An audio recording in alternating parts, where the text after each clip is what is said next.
তুমি চলে আসো, তুমি জানো আমি তোমার ছাড়া থাকতে পারি না। স্বামী জেলে, তাই এইভাবে ডাকা কান্না করে স্বামীকে ফেরত চাইলেন টিকটকার জান্নাত। ও কোথাও চলে গেলে আমার এত পরিমাণ কষ্ট লাগে, ও কিন্তু জানে যে আমি ওকে ছাড়া থাকতে পারি না। প্লিজ তুমি চলে আসো, তোমাকে ছাড়া আমি থাকতে পারবো না। এই বলে কেঁদে কেঁদে বুক বোঝাচ্ছেন জান্নাত। কেঁদে কেঁদে ক্ষমা চেয়ে স্বামীকে ফিরে পাওয়ার চেষ্টা করছেন জান্নাত। পাচ্ছি না, এজন্য ভিডিওটা করা। আমি জানি না আমার কপালে কি লেখা আছে। আমি চাই না আমাদের সংসারটা এত তাড়াতাড়ি। সাজগোজ, ফ্যাশন, ভ্রমণ, সেই সঙ্গে প্রেমিকের সাথে Roshan, couple video, TikTok content video বানিয়ে সবার মনে জায়গা করে নিয়েছিলেন জান্নাত। সম্প্রতিও দম্পতি সামাজিক যোগাযোগের মাধ্যমে জুয়া একসাইডে জড়িয়ে পড়েন জান্নাত তোহা। ভিডিও বানিয়ে এসব অ্যাপসে দর্শকদের আকর্ষণ করছে তারা।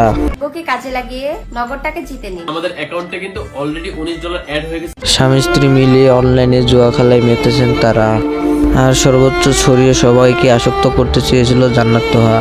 দীর্ঘদিন ধরে এই জুটি মানুষকে অ্যাপের মাধ্যমে জুয়া খেলায় আগ্রহী করে তুলছেন।